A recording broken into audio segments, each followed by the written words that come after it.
So the campaign has already gotten your mail for the day. Oh, they're getting so much mail. When I came, Republican presidential candidate Donald Trump is showing us the mail he's been receiving from supporters around the country at the lavish Trump Tower in New York City. And those are real letters. Those are not corporate letters. Those are not letters from Exxon. these are handwritten. Those are not letters from General Motors. Those are letters from people. His corporate headquarters and opulent penthouse are high in the sky here.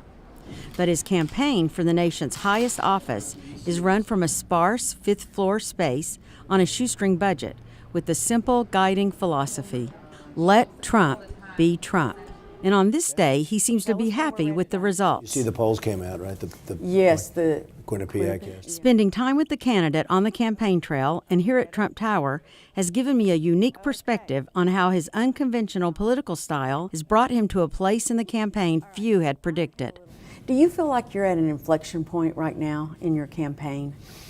Well, we're getting such good polls, and they call it the summer of Trump. That's not me, that's everybody saying it. And it's been an amazing period of time for me and for politics and for what's going on. And I don't even know if it's me necessarily. It's a movement. People are tired of incompetence. They're tired of these incompetent politicians. And there's just been a tremendous surge, and they call it a surge. And if you look at the different polls, it came out 29%, 28%, 40%. The Gravis poll has 40% for Trump. And that's with 17 people in a race. So 40% when you have 17 people is a lot. Right. So there's a tremendous movement going on, and I think a lot has to do with the incompetence of politicians and the government doing so poorly. Well, the reason I ask if you're at an inflection point, because to put it in your pageant parlance, you know, I mean, it's kind of been, it's not a summer fling, clearly, your polls show that, but you're maybe going from the swimsuit competition to the talent competition, and you're about to introduce your tax plan. You've already done your immigration plan.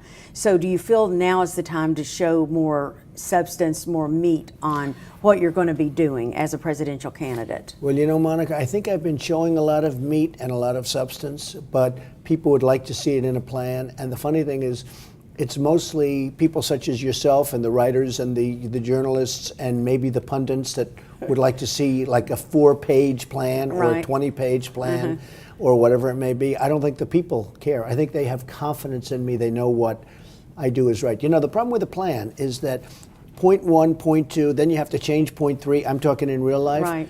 And it sort of doesn't work that way. You have to be flexible. You have to move. And as the boxers say, you have to go with the punches. Well, I'm going to do that because the pundits want it.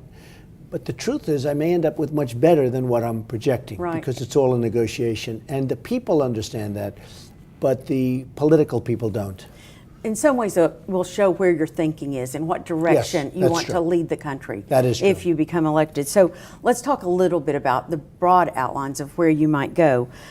You said you want to simplify the existing tax code, probably.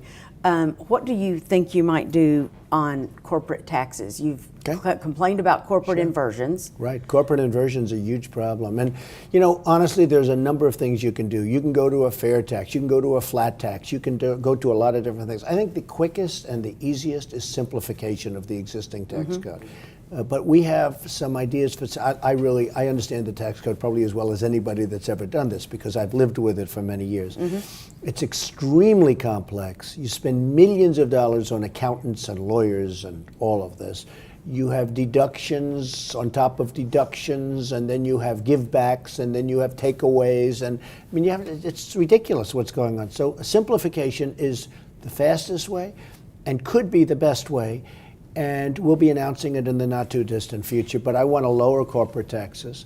I want to lower the rates. I want to get people to pay fair, but I want to bring taxes down. You know, we're the highest taxed nation in the world, number one, by almost any standard. When you add regulations and all the other things to it, then there's not even a contest. But I want to bring down taxes. I want to simplify taxes.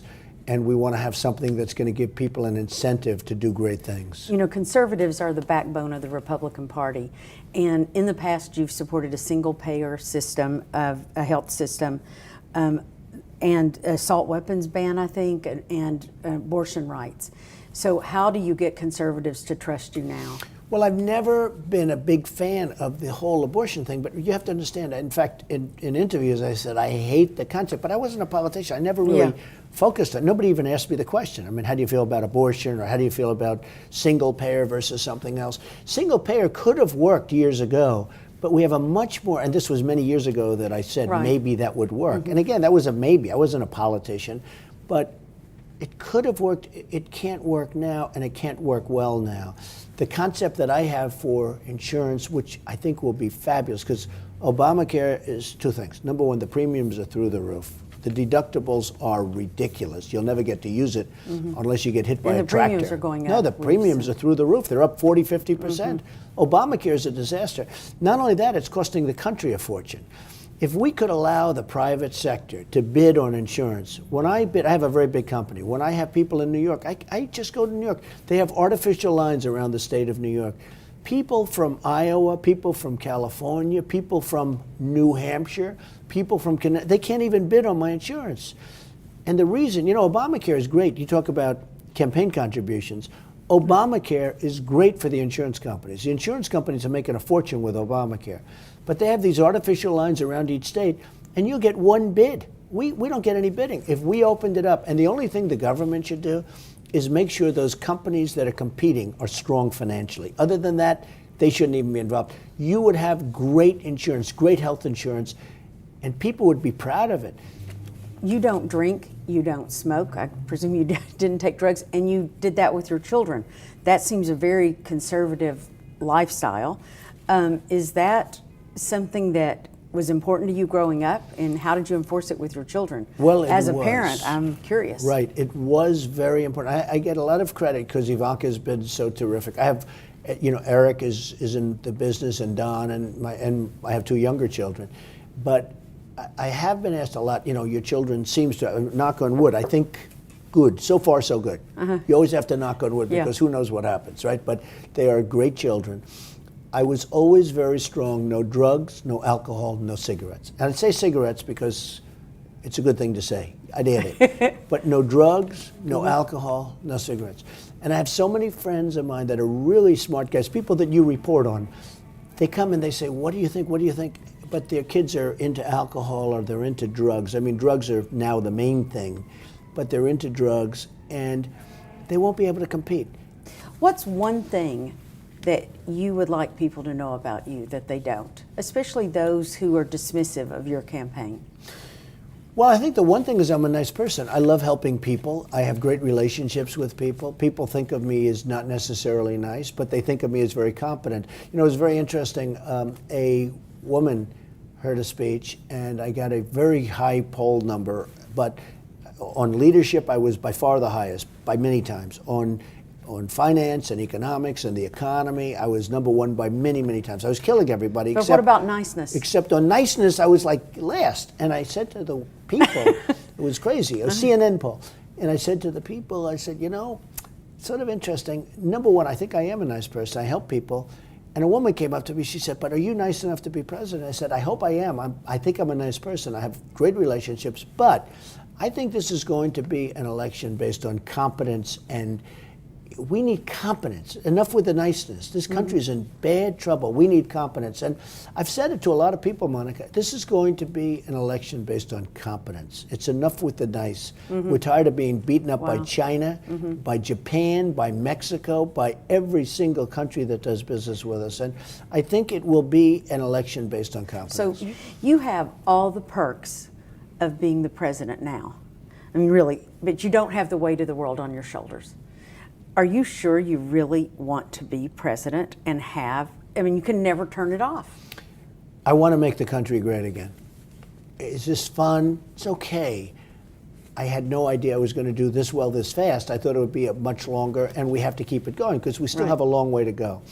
But this country has such potential. I love the country. I loved also, though, my other life. My other life, I was never really private per se, but I was pretty private by comparison to what's happening now. We're going to do a fantastic job. I'm enjoying it. We are going to make this country so amazing again. And the word again is very important because you have to add that in. It was good. I think we can make it better than ever before. We have to unleash it. People have lost their spirit. With 93 million people wanting to work. They want to work. But when you came home last night from South Carolina, right, and you got your steak, and did you think, I'm like exhausted? Do I really? No, I was exhilarated. The crowd was phenomenal. The standing ovations and everything else. I mean, I actually enjoy that. But is there something at night when you go to bed that's keeping you awake about the prospect of possibly becoming president? Well, it's the excitement not of becoming president, of taking something that's really broken. Our country's broken and fixing it. You look at Baltimore, you look at Ferguson, you look at St. Louis and Chicago and different places where they're having nothing but problems. And we have powder kegs all over the country. We need jobs, we need spirit, we need so much, but our country's in serious shape. And it's not the excitement of maybe winning. And, you know, we have a good shot, but it's the excitement of really making it great again. And that, to me, excites me more than anything else. But you, as a billionaire, as a businessman, and even when you and I talked about your stock portfolio, and when you sold a bunch of your stocks, you said, I really like to do things that I can control myself. In the stock market, you can't control. That's right.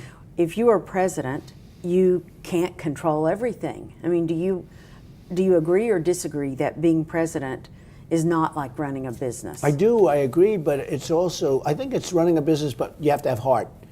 You have to take care of women's health issues. You have to take care of poor people that don't have, that they're never going to have a shot. And you have to take care of African American youth who have never been in a worse position than they are right now. The unemployment rate is like 55%. They can't get jobs. I think that we actually do have a lot of control. I'm not saying you control everything, you don't.